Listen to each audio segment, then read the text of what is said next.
అంటే నేను ఎంత ఆనందపడ్డానంటే మామూలు జిల్లాల కంటే మైదానం కంటే ఆదివాసులుండే ఏజెన్సీ ఏరియాలో ఎక్కువ ఆదాయం వచ్చిందంటే అది నాకు గర్వకారణం, అన్నింటికంటే ఆనందం అని చెప్పి నేను మీకు తెలియజేస్తున్నా.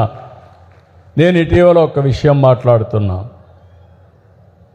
2047 వికసిత్ భారత్, 2047 స్వర్ణాంధ్ర, ఈ రెండు సాకారం అవుతాయి.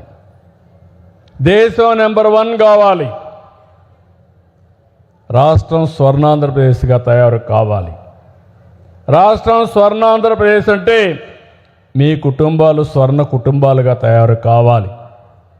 అందరి ఆదాయం పెరగాలి.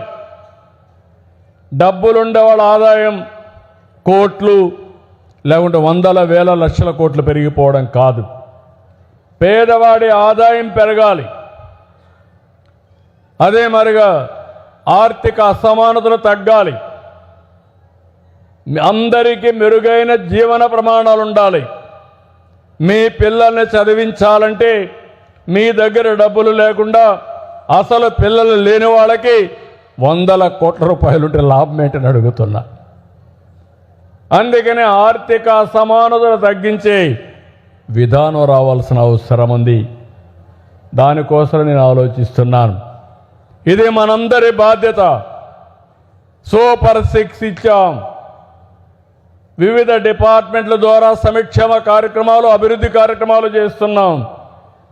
ఇంకో పక్కన P4 కూడా తీసుకొచ్చి ఏదైతే MBK 1020 అనే పేరు పెట్టి పేద కుటుంబాలని సమాజం వల్ల పైకొచ్చిన వ్యక్తులు అడాప్ట్ చేసుకొని ముందుకు పోవాల్సిన అవసరం ఉంది.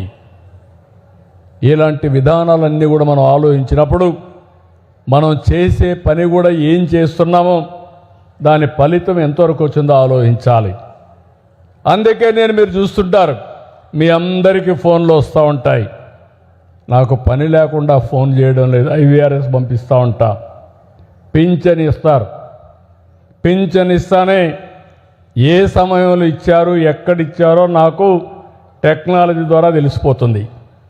అక్కడి నుంచి మళ్ళా మీకు ఫోన్ చేస్తా.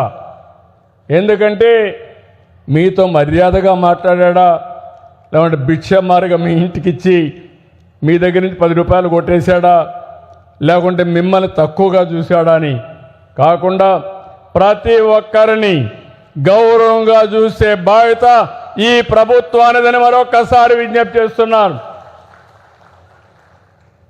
భారతదేశ చరిత్రలో మనం ఒక విధంగా ఆలోచిస్తే టెక్నాలజీ ఏజ్లో ఉన్నాం. అందుకే నేను ఈరోజు మీకు ఒక మాట చెప్పాను, అనే నేను అని. ఈ అనే నేను ఒక పవర్ఫుల్ విషయం. ప్రతి ఒక్కరిలో కూడా ఇప్పుడు నేనున్నాను, 48 ఏళ్ళు రాజకీయాల్లో ఉన్నా, 78లో ఎమ్మెల్యే అయ్యా, 4వసారి ముఖ్యమంత్రి అయ్యా. కానీ ఇప్పుడు కూడా ఒక్కరోజు లీవ్ తీసుకోవాలా, 1 గంట కూడా లీవ్ తీసుకోవాలా, హాలిడే లేదు నాకు. వై? నాకు ఒక తృప్తి. చంద్రబాబు నాయుడు అనే నేను మీ జీవితాలు మార్చగలిగితే దానికంటే ఆనందం లేదు. అదే నాకు ఎనర్జీ, అదే నాకు శక్తి. ఆ శక్తి కొత్త కొత్త విధానాలకు నాంది పలుకుతుందని చెప్పి కూడా మరొకసారి మీ అందరికీ తెలియజేస్తున్నా.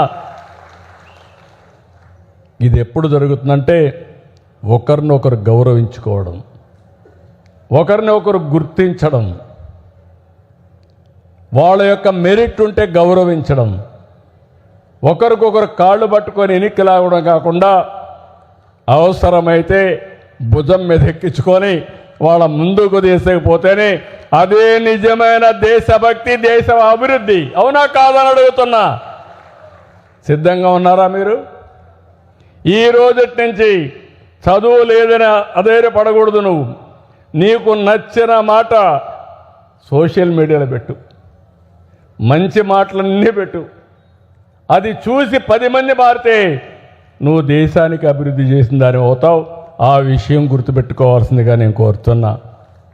ప్రతి ఒక్క విషయంలో మనం గుర్తుపెట్టుకోవాలి. మనం ఒక స్ఫూర్తినివ్వాలి. సమాజ హితం కోసం పనిచేయాలి. మనము మన కుటుంబం బాగుండాలి. నేను అని పెట్టాను, మళ్ళా కుటుంబం కూడా చెప్తున్నా. ఎందుకంటే భారతదేశం యొక్క కుటుంబ వ్యవస్థ ప్రపంచంలోనే పవిత్రమైన కుటుంబ వ్యవస్థ. ఏ దేశానికి లేని వ్యవస్థ భారతదేశానికి ఉండడం అది మన సంస్కృతి సాంప్రదాయం. ఆదివాసీ సాంప్రదాయం ఎట్లుందో అలాంటి సాంప్రదాయం మన సాంప్రదాయం. అందుకే నేను మిమ్మల్ని అందరినీ ఇంకొక వారం రోజులు 7 రోజులు సోషల్ మీడియాలో మారు మ్రోగాలి.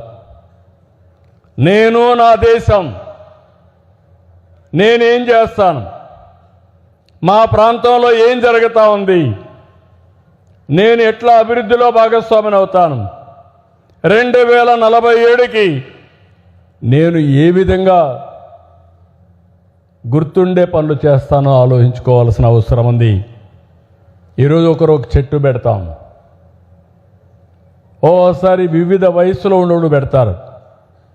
మనం చిన్నప్పుడు చదువుకున్నాం, ఏంటి పెద్ద ఆయన నువ్వు చెట్టు పెడుతున్నావు, బతుకుతావు అంటే, కాదు నా తర్వాత తరాలు ఆనందంగా ఉండాలంటే నేను పెట్టిన చెట్టు ఫలితాలు వారికి రావాలి, అందుకే చెట్టు పెడుతున్నానని చెప్పారు. అందుకే స్కూల్స్లో ఒక కార్యక్రమం తీసుకొచ్చాం, గ్రీన్ పాస్పోర్ట్. గ్రీన్ పాస్పోర్ట్ అంటే ఒక చెట్టు పెట్టాలి, ఆ చెట్టుకు నీళ్లు పోయాలి, ప్రతి సంవత్సరం దాన్ని సంరక్షించాలి, దానికి మార్కులు ఇస్తున్నారు. ఆ స్కూల్ నుంచి ఆ విద్యార్థి వెళ్ళిపోతే ఆ చెట్టు ఇంకొకరికి అప్పచెప్తాం. అక్కడి నుంచి ఆ చెట్టును వాళ్ళు పెంచుతారు. చెట్టు శాశ్వతం, విద్యార్థులు వస్తూ ఉంటారు, వెళ్తూ ఉంటారు. శాశ్వతంగా ఈ కల్చర్ని తీసుకురావాలని అక్కడ క్రెడిట్స్ ట్రాన్స్ఫర్ పెట్టాం, మార్కులు. 6 ఏళ్ల వరకు ఒక అతను పెంచితే ఆయనకు ఆ క్రెడిట్ ఇచ్చి 6 ఏళ్ల తర్వాత ఇంకొక ఆయన వస్తే ఆయనకు ఆ క్రెడిట్ ఇస్తున్నాం. మీరు కూడా గుర్తుపెట్టుకోవాల్సింది, అందరూ ఆక్సిజన్ తీసుకుంటున్నారా, గాలి పీలుస్తున్నారా లేదా, మీరంతా పీలుస్తున్నారా లేదా, పీలుస్తున్నామని చేతుల పైకెత్తండి. మళ్ళా గాలి వదిలిపెడుతున్నారా లేదా అంటే ఆక్సిజన్ తీసుకుంటున్నారు, కార్బన్ డైఆక్సైడ్ వదిలిపెడుతున్నారు. మళ్ళా కార్బన్ డైఆక్సైడ్ని ఆక్సిజన్గా కన్వర్ట్ చేసేది చెట్టు, అవునా కాదా? మీరు చేస్తున్నారు, పశువులు కూడా పీలుస్తున్నాయి ఆక్సిజన్ని. అలాంటప్పుడు చెట్టు పెట్టడం మీ బాధ్యత, అవునా కాదా అని మిమ్మల్ని అడుగుతున్నా. అవును అంటే గట్టిగా చప్పట్లు కూడా చెప్పండి అవునని.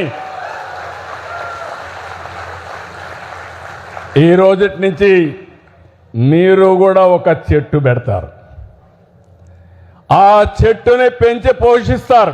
ఆగస్టు 15 లోపల, లేకుంటే ఇంకొక వారం లేట్ అయినా కూడా ప్రతిరోజు ఆ చెట్టును చూస్తారు. మీ సంకల్పాన్ని మళ్ళా గుర్తు చేసుకుంటారు. మీరు ఏం కావాలనుకుంటున్నారో ఆ చెట్టు బాగుంటే మీ సంకల్ప బలం కూడా పెరుగుతూ ఉంటుంది. మీరు ఎప్పటికప్పుడు ఆ సంకల్పాన్ని కానీ ఆలోచించుకొని కష్టపడితే మళ్ళీ మీరందరూ కూడా మరో ద్రౌపది ముర్ముగా తయారవుతారు, లేకపోతే ఒక అబ్దుల్ కలాంగా తయారవుతారు. మీరు ఏనా సరే మీకు ఆ శక్తి ఉంది, ఈ విషయం గుర్తుపెట్టుకోవాలి. ప్రతి ఒక్కరికి విజ్ఞప్తి చేస్తున్నా, అల్లూరి సీతారామరాజు గారి యొక్క స్ఫూర్తి, భగత్ సింగ్ స్ఫూర్తి, నేతాజీ సుభాష్ చంద్రబోస్ గారి యొక్క స్ఫూర్తి, ఆర్ గాంధీ మహాత్మా గాంధీజీ స్ఫూర్తి, అంబేద్కర్ స్ఫూర్తి మీరు తీసుకోవాల్సిన అవసరం ఉంది. నీకు ఆదర్శమైన నాయకుడిని పెట్టుకోండి, మళ్ళీ మర్చిపోవద్దండి అనే నేను. ప్రతి ఒక్కరికి ఒక ఐడెంటిటీ ఉంది, ఒక గుర్తింపు ఉంది. ఆ గుర్తింపుతో మీరు ఎట్లా పైకి వస్తారో ఆలోచిస్తే, మీరు పైకి వస్తే అదే దేశ అభివృద్ధి. మీరు 10 మందికి సహాయపడితే అది విస్తృతమైన అభివృద్ధి. ఈ విషయం గుర్తుపెట్టుకోవాల్సిందిగా ఈ 7 రోజులు మిమ్మల్ని అందరినీ ఒకటే కోరుతున్నా, భారతదేశానికి ఒక ఆదర్శంగా ఈరోజు నేను అనే కార్యక్రమానికి శ్రీకారం చుట్టి partners in national development, nation building, దేశాభివృద్ధికి మనం పనిచేయాల్సిన అవసరం ఉంది. ఈ 2 విషయాలు మీరు కొంతమంది అంటారు నాకు అవకాశం ఏముందని. ఏదో ముఖ్యమంత్రిగా ఉంటేనే పని కాదు, మంత్రులే కాదు, ఆఫీసర్లే కాదు, మామూలు వ్యక్తి కూడా వాలంటరీగా స్వచ్ఛందంగా ఏ పని కావాలన్నా చేసే శక్తి మీకుంది. ఆ విషయం గుర్తుపెట్టుకోవాల్సిన అవసరం నేను తెలియజేసుకుంటూ, చాలా సంతోషమైన రోజు. నాకు ఎంత ఆనందంగా ఉందంటే, ఒక స్వచ్ఛమైన మనుషుల ముందర ఒక స్వచ్ఛమైన ఆలోచనని పంచుకోవడం నా అదృష్టంగా నేను భావిస్తున్నా. ఇది ఆదివాసీ దినోత్సవం, ఒక మంచి దినం. ఈ ఆదివాసీ దినోత్సవమే కాకుండా 80వ స్వాతంత్ర దినోత్సవాన్ని మనం జరుపుకుంటున్నాం. ఇంకా 21 సంవత్సరాల్లో భారతదేశం అగ్రదేశంగా ఉంటుంది, ఆంధ్రప్రదేశ్ స్వర్ణాంధ్రప్రదేశ్గా ఉంటుంది. మరి మీరు ఏ విధంగా సహకరిస్తారో ప్రతి ఒక్కరూ ఆలోచించాల్సిందిగా కోరుకుంటూ, ఈ అవకాశాన్ని ఇచ్చిన మీ అందరికీ మనస్ఫూర్తిగా అభినందనలు, ధన్యవాదాలు. ఇప్పుడు గట్టిగా మీరు చెప్పాలి, భారత్ మాతాకి అంటే గట్టిగా జై అని చెప్పాలి. భారత్ మాతాకి, ఇంకా గట్టిగా భారత్ మాతాకి, భారత్ మాతాకి, తెలుగు తల్లికి, తెలుగు తల్లికి, తెలుగు తల్లికి జై హింద్.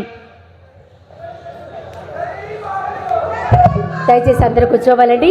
ఆదివాసీ సమాజం సంక్షేమం, అభివృద్ధి, ఆత్మగౌరవం, సంస్కృతి పరిరక్షణపై ముఖ్యమంత్రి గారు అందించినటువంటి తమ విలువైన సందేశంకు మనందరికీ గొప్ప స్ఫూర్తి.